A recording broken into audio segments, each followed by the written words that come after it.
Hello everyone, welcome to Sai commerce academy. My name is Ramakant. I hope कि आप सब अच्छे होंगे। तो फ्रेंड्स, यदि आप हमारे चैनल पर नए हैं और हमारी वीडियो पहली बार देख रहे हैं तो आप हमारे चैनल को सब्सक्राइब कर लीजिए और बेल आइकॉन को प्रेस कर लीजिए, जिससे कि हमारे आने वाले हर न्यू वीडियो की नोटिफिकेशन आपको सबसे पहले मिले और आपकी प्रिपरेशन और भी ज़ोरों शोरों से हो। और फ्रेंड, जैसे कि आपको पता है कि हमने NT UGC नेट एग्ज़ाम के लिए मॉक टेस्ट सीरीज स्टार्ट कर दी है। ठीक है friend, paper 1 and paper 2 commerce and management के लिए। ठीक है फ्रेंड, कॉमर्स एंड मैनेजमेंट के लिए हम 1000 MCQ सीरीज स्टार्ट कर दी हैं। आप हमारे चैनल पर जाकर देख सकते हैं, हमने उसकी अलग से प्लेलिस्ट बना दी है। ठीक है फ्रेंड, उसमें भी अराउंड ऑफ 10 to 11 लेक्चर आ चुके हैं। इसमें हमारे टीचिंग एप्टीट्यूड के हमने 100 MCQ दे दिए हैं और अभी हमारा रिसर्च का चल रहा है। आज हमारा रिसर्च एप्टीट्यूड का डे 3 है। ठीक है फ्रेंड, वीडियो को ध्यान से देखिए और वीडियो स्टार्ट करने से पहले आपको बता दूं, इस लेक्चर को आप एक टेस्ट के रूप में लीजिए। वीडियो को पॉज करते रहिए, अपने आंसर लगाते रहिए और वीडियो के लास्ट में कमेंट करके ज़रूर बताना कि आपके कितने क्वेश्चन सही हुए, ताकि हमें मालूम पड़े कि आपकी प्रिपरेशन कैसी चल रही है। अगर वीडियो अच्छा लगे तो फ्रेंड लाइक ज़रूर करिए, क्योंकि आपके एक लाइक से हमें मोटिवेशन मिलता है कि आखिर हम भी कुछ अच्छा काम कर रहे हैं आपके लिए, ताकि आपकी हेल्प हो रही है। ठीक है फ्रेंड, और अपने फ्रेंड सर्कल में शेयर भी जरूर करिए ताकि उनकी भी हेल्प हो सके। ठीक है फ्रेंड, और यदि आप इसकी PDF लेना चाहते हैं तो आप हमारे टेलीग्राम ग्रुप में जुड़ सकते हैं। टेलीग्राम में सर्च करें साई कॉमर्स एकेडमी, हम आपको हमारा टेलीग्राम ग्रुप मिल जाएगा। यही लोगो लगा है जो कि हमारे यूट्यूब चैनल का है। ठीक है फ्रेंड, आइए लेक्चर स्टार्ट करते हैं विदाउट वेस्ट एनी टाइम।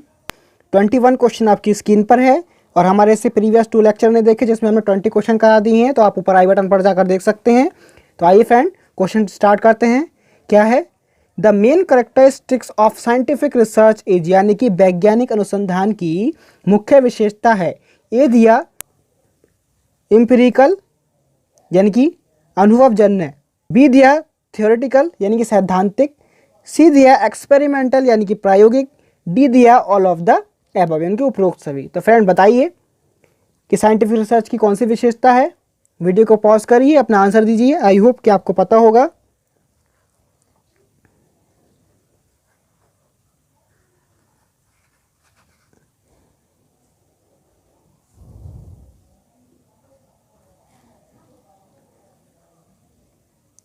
आइए फ्रेंड, मैं अपना आंसर देता हूँ। 21 का आंसर है D, all of the above. इसमें क्या होता है? इंपेरिकल भी है, ये थियोरेटिकल भी है और एक्सपेरिमेंटल भी है। ठीक है फ्रेंड, याद रखिएगा अच्छे से। आई होप कि आपको समझ आया होगा। नेक्स्ट क्वेश्चन की तरफ बढ़ते हैं। 22 क्वेश्चन आपकी स्क्रीन पर है। ये किससे? रिसर्च प्रॉब्लम से। Research problem is selected from the stand point of, यानी कि रिसर्च समस्या का चयन स्टैंड के बिंदु से किया जाता है। ए दिया रिसर्चर्स इंटरेस्ट यानी कि शोधकर्ता की रुचि, है ना। बी दिया फाइनेंशियल सपोर्ट यानी कि वित्तीय सहायता, सी दिया सोशल रेलेवेंस यानी कि सामाजिक प्रासंगिकता, डी दिया अवेलेबिलिटी ऑफ रेलेवेंट लिटरेचर यानी कि प्रासंगिक साहित्य की उपलब्धता। तो फ्रेंड बताइए, वीडियो को पॉज करिए, अपना आंसर दीजिए। आई होप कि आपको इसका आंसर पता होगा।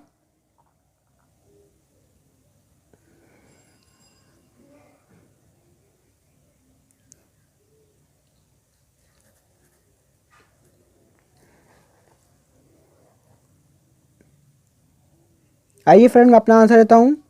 22 का आंसर है ए। ठीक है फ्रेंड, रिसर्चर्स के इंटरेस्ट से यानी शोधकर्ता की रुचि से ही होता है। ठीक है, रिसर्च समस्या का चयन कैसे होता है? रिसर्च समस्या का, रिसर्च प्रॉब्लम का चयन कैसे होता है, कैसे सेलेक्ट की जाती है? रिसर्चर्स के इंटरेस्ट पर। ठीक है फ्रेंड, आई होप क्या क्लियर हुआ होगा। आइए नेक्स्ट क्वेश्चन में बढ़ते हैं। 23 क्वेश्चन आपकी स्क्रीन पर है। क्या है? Which one is called non probability sampling. ठीक है फ्रेंड, यदि आपने प्रोबेबिलिटी सैम्पलिंग और नॉन प्रोबेबिलिटी सैम्पलिंग पढ़ रखे होंगे तो आपको ये क्वेश्चन पता होगा। ठीक है फ्रेंड, किसको गैर संभाव्यता नमूना कहा जाता है? ए दिया क्लस्टर सैम्पलिंग, बी दिया कोटा सैम्पलिंग, सी दिया सिस्टेमेटिक सैम्पलिंग यानी कि व्यवस्थित नमूनाकरण, और डी है स्ट्रेटिफाइड रैंडम सैम्पलिंग। ठीक है फ्रेंड, तो वीडियो को पॉज करिए, अपना आंसर दीजिए, फिर मैं समझाता हूँ आपको।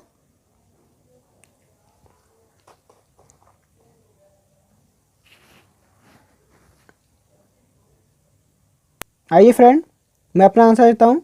23 का आंसर है बी। इसमें पूछा गया है नॉन प्रोबेबिलिटी सैम्पलिंग कौन सा है, कौन सा है, कोटा सैम्पलिंग। और फ्रेंड ये क्लस्टर सैम्पलिंग जो है, ये क्लस्टर सैम्पलिंग है आपका प्रोबेबिलिटी सैम्पलिंग, ठीक है। और स्ट्रेटिफाइड रैंडम सैम्पलिंग ये भी आपका कौन सा है, प्रोबेबिलिटी सैम्पलिंग है। और सिस्टमेटिक सैम्पलिंग भी आपका प्रोबेबिलिटी सैम्पलिंग। इसने पूछा नॉन प्रोबेबिलिटी सैम्पलिंग कौन सा है, तो वो है आपका कोटा सैम्पलिंग। और फ्रेंड और आपकी जानकारी के लिए बता दें कि नॉन प्रोबेबिलिटी सैम्पलिंग और कौन कौन से हैं। तो फ्रेंड एक होता है कन्वेनियंस सैम्पलिंग, यानी कि सुविधा सैंपल, ठीक है फ्रेंड। दूसरा है पर्पसिव सैम्पलिंग, यानी कि स्वउद्देश्य सैंपल। तीसरा आपको बता ही दिया कोटा सैम्पलिंग, ठीक है फ्रेंड। फोर्थ है एक्सीडेंटल सैम्पलिंग, यानी कि आकस्मिक न्यादर्श बोल सकते हैं।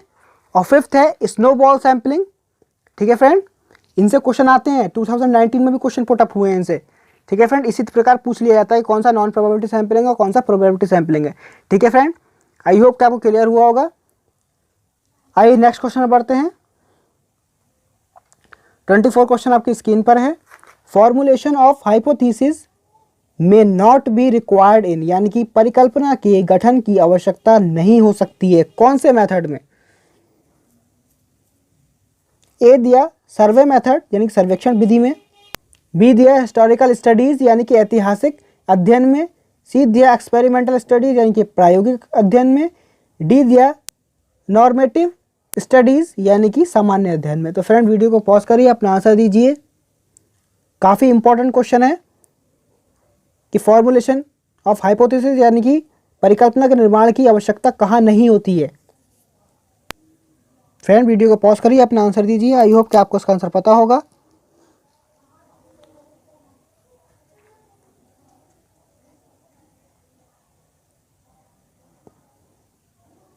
आइए फ्रेंड मैं अपना आंसर देता हूँ। 24 का आंसर है बी, हिस्टोरिकल स्टडीज़ में, ठीक है friend.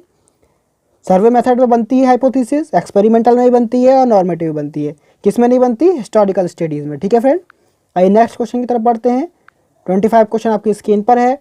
Field work based research is classified as, यानी कि फील्ड वर्क आधारित अनुसंधान को वर्गीकृत किया गया है। ए दिया एम्पिरिकल, बता दिया अनुभवजन्य। बी है हिस्टोरिकल। सी है एक्सपेरिमेंटल और डी है बायोग्राफिकल, ठीक है फ्रेंड, जिसे जीवनी बोलते हैं। फ्रेंड वीडियो को पॉज करिए, अपना आंसर दीजिए। आई होप कि आपको पता होगा।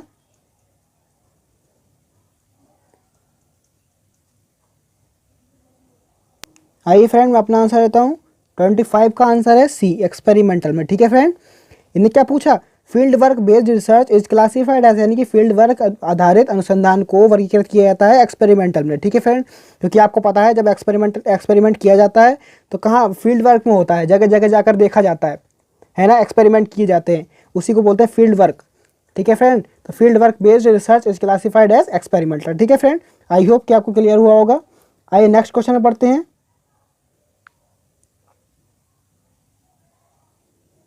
26 क्वेश्चन आपकी स्क्रीन पर है।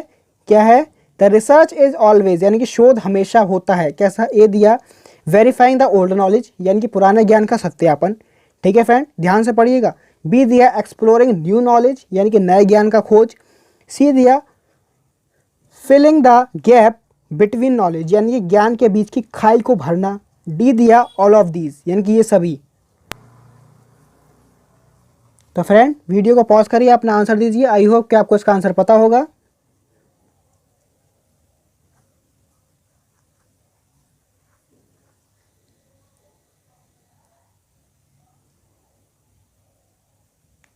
आइए फ्रेंड मैं अपना आंसर देता हूँ। 26 का आंसर है डी, ठीक है फ्रेंड। यानी कि रिसर्च हमेशा होता है कैसा, पुराने ज्ञान का सत्यापन करता है, नए ज्ञान की खोज करता है और ज्ञान के बीच की खाई को भरता है ना friend. Verify the old knowledge, exploring new knowledge और filling the gap between knowledge, ठीक है फ्रेंड। आई होप कि आपको क्लियर हुआ होगा। पता था तो अच्छी बात है, नहीं पता तो ध्यान से याद रख लीजिएगा, ठीक है फ्रेंड। आइए 27 क्वेश्चन आपकी स्क्रीन पर है। क्या है, the research that applies the laws at the time of field study that draw more and more clear ideas about the problem is, यानी कि क्षेत्र अध्ययन जो हमने बताया आपको फील्ड स्टडी के समय कानूनों को लागू करने वाला शोध समस्या के बारे में अधिक से अधिक स्पष्ट विचार आकर्षित करने के लिए है। कौन सा है, ए दिया अप्लाइड रिसर्च, बी दिया एक्शन रिसर्च, सी दिया एक्सपेरिमेंटल रिसर्च, डी दिया नन ऑफ दीज, यानी कि इनमें से कोई नहीं। तो फ्रेंड वीडियो को पॉज करिए, अपना आंसर दीजिए। आई होप कि आपको इसका आंसर पता होगा।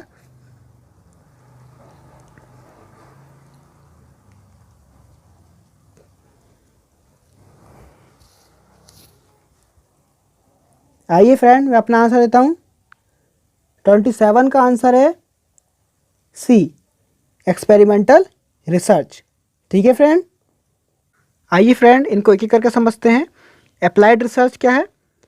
हमने आपको बताया था कि फंडामेंटल रिसर्च में क्या होता है, सिद्धांतों का निर्माण होता है। ठीक है, प्रिंसिपल्स को बनाया जाता है। ठीक है फ्रेंड, और उन्हीं प्रिंसिपल्स को जो अप्लाई किया जाता है वो होता है अप्लाइड रिसर्च के अंदर आता है। ठीक है फ्रेंड, यानी कि हमारा जो अप्लाइड रिसर्च है वो फंडामेंटल रिसर्च यानी कि बेसिक रिसर्च पर आधारित है, उस पर ही बेस्ड है। ठीक है फ्रेंड, उसमें क्या होता है, प्रिंसिपल्स को बनाया जाता है और उन प्रिंसिपल्स को यहाँ अप्लाई किया जाता है। ऐसा समझ सकते हैं कि अप्लाइड रिसर्च जो है विशिष्ट एवं व्यवहारिक समस्याओं का समाधान करने के लिए किया जाता है। ठीक है फ्रेंड, एक्शन रिसर्च जो है वो एनटीए का एक काफ़ी दिलचस्प क्वेश्चन है, क्योंकि इससे हर बार क्वेश्चन पुटअप हो ही रहे हैं। ठीक है फ्रेंड, कोई ना कोई से शिफ्ट में वो एक्शन रिसर्च पूछ ही ले रहे हैं। सो आइए फ्रेंड्स के बारे में जानते हैं क्या है। देखो फ्रेंड, एक्शन रिसर्च में क्या होता है, ये एक इमीडिएट प्रॉब्लम के समाधान के लिए है। ठीक है फ्रेंड, यानी कि तत्काल समस्या के एक्शन तभी तो लेंगे जब कोई समस्या हो और उस पर इमीडिएट एक्शन लेना उस समस्या पर, है ना, तो वो क्या है, एक्शन रिसर्च। और जानते हैं कि समस्या का समाधान करने वाली जो प्रक्रियाओं में, है ना, कैसे इंप्रूव किया जाए, कैसे मॉडिफिकेशन किया जाए, है ना, कैसे संशोधन और सुधार किया जाए, ये इस एक्शन रिसर्च के अंतर्गत आता है। और इसके प्रोसेस की बात करें तो कैसा है, plan, act, observe and reflect. आपको ये सीक्वेंस याद रखना है, अधिक से अधिक क्वेश्चन इसी से पूछ लेता है। अभी 2019 में भी आया है, ये शायद दिसंबर में आया कोई सी शिफ्ट में, उसमें सिर्फ इसका सीक्वेंस पूछ लिया था कि कैसा है, आगे पीछे कर देता है और आपको कौन सा सीक्वेंस सेलेक्ट करना होता है, plan, act, observe and reflect. ठीक है फ्रेंड, पहले क्या होता है, पहले प्लान किया जाता है, उसके बाद एक्ट यानी कि उस पर कार्य किया जाता है, फिर ऑब्जर्व किया जाता है, अवलोकन किया जाता है उसके बारे में, फिर रिफ्लेक्ट। ठीक है फ्रेंड, इसी तरह आपको ध्यान रखना है। एक्सपेरिमेंटल रिसर्च में क्या है, एक्सपेरिमेंटल रिसर्च में कॉज एंड इफेक्ट को देखा जाता है। ठीक है फ्रेंड, यानी कि रिसर्च में, इस रिसर्च में कारण और प्रभाव संबंधों को उजागर करता है ये। ठीक है फ्रेंड, किसी एक इवेंट का, है ना, दूसरी इवेंट पर क्या होगा इफेक्ट, ये देखा जाता है। एक उदाहरण के रूप में समझते हैं कि मान लीजिए स्मोकिंग की वजह से फेफड़ों को कैंसर होता है।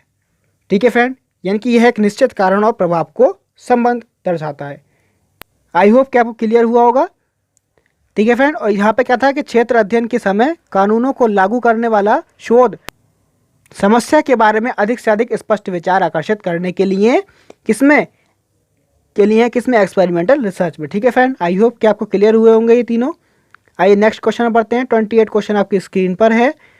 क्या है, when a research problem is related to heterogeneous population. ठीक है फ्रेंड, ध्यान से पढ़िएगा। The most suitable sampling method is, यानी कि जब एक शोध समस्या विषम जनसंख्या यानी कि हेट्रोजीनियस पॉपुलेशन से संबंधित होती है तो सबसे उपयुक्त नमूना विधि है। कौन सी विधि है, हेट्रोजीनियस पॉपुलेशन में पूछी जा रही, ध्यान से पढ़िएगा। ए दिया क्लस्टर सैम्पलिंग, बी दिया स्ट्रेटिफाइड सैम्पलिंग, सी दिया कन्वेनिएंट सैम्पलिंग, डी दिया लॉटरी मेथड। तो फ्रेंड वीडियो को पॉज करिए, अपना आंसर दीजिए, फिर मैं आपको बताता हूँ। ठीक है फ्रेंड,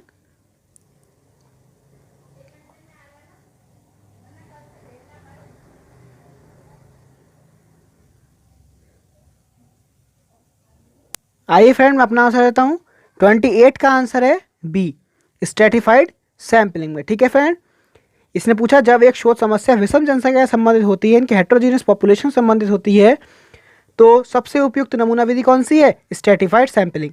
आइए फ्रेंड इनको चारों को अच्छे समझते हैं एक बार। आइए फ्रेंड जाने क्लस्टर सैम्पलिंग क्या है।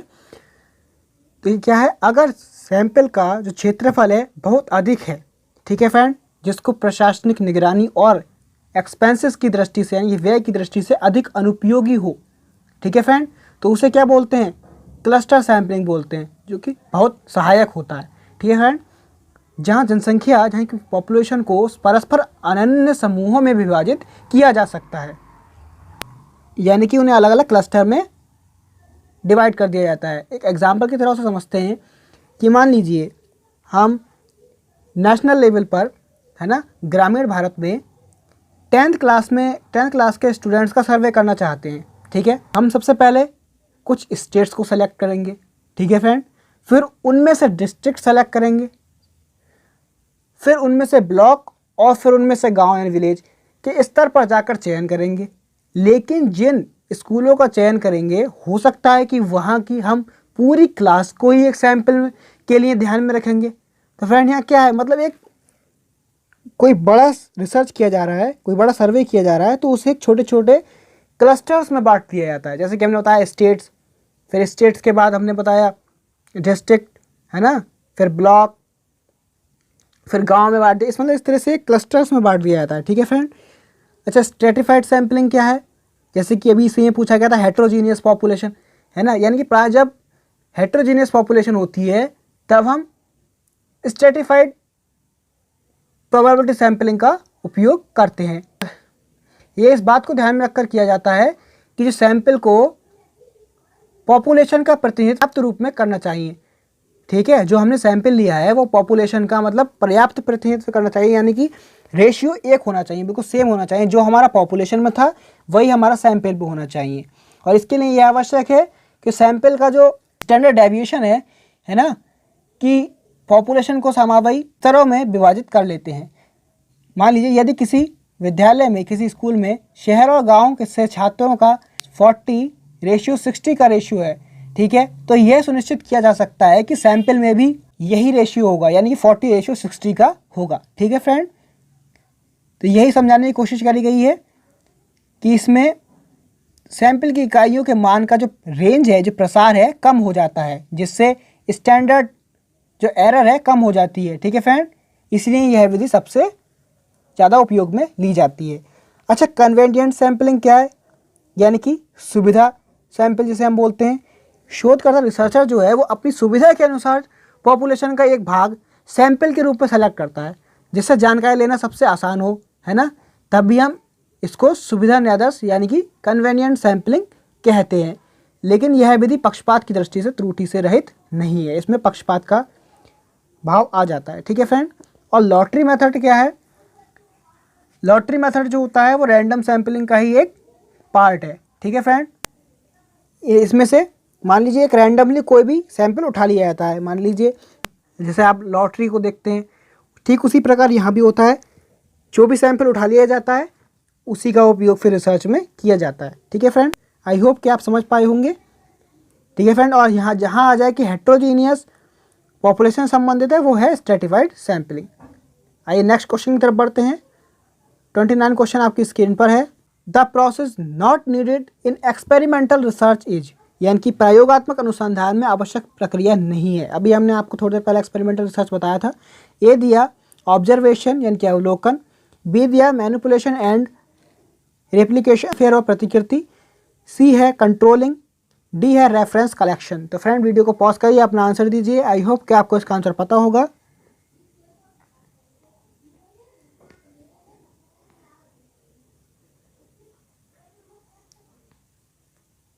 आइए फ्रेंड मैं अपना आंसर देता हूँ। 29 का आंसर है डी, रेफरेंस कलेक्शन। ठीक है फ्रेंड, एक्सपेरिमेंटल रिसर्च में किस चीज़ की ज़रूरत नहीं होती है? रेफरेंस कलेक्शन की। ठीक है, यानी कि प्रयोगात्मक अनुसंधान में आवश्यक प्रक्रिया नहीं है संदर्भ संग्रह। ठीक है फ्रेंड, आइए नेक्स्ट क्वेश्चन में बढ़ते हैं एंड लास्ट क्वेश्चन आज का। ए research problem is not feasible only when, यानी कि एक शोध समस्या केवल तभी संभव नहीं है, कब? इट इज रिसर्चेबल, यानी कि जब यह उपलब्ध नहीं है। ठीक है फ्रेंड, हमें रिसर्च करना है उसके ऊपर। बी दिया it is new and adds something to knowledge, यानी कि यह नया है और ज्ञान में कुछ जोड़ता है। सी दिया it consist of independent and dependent variable, यानी कि इसमें स्वतंत्र और आश्रित चर शामिल हैं। डी दिया it has utility and relevance, इसकी उपयोगिता और प्रासंगिकता है। तो फ्रेंड वीडियो को पॉज करिए, अपना आंसर दीजिए। आई होप कि आपको इसका आंसर पता होगा।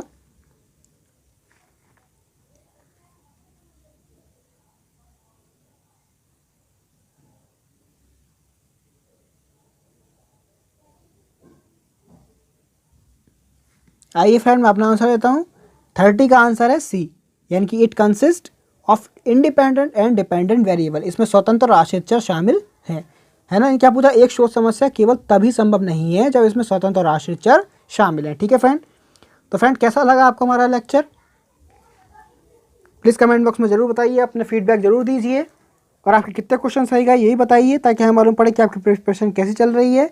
और वीडियो अच्छी लगी हो तो लाइक करिए, शेयर करिए अपने फ्रेंड सर्कल में। Thanks for watching.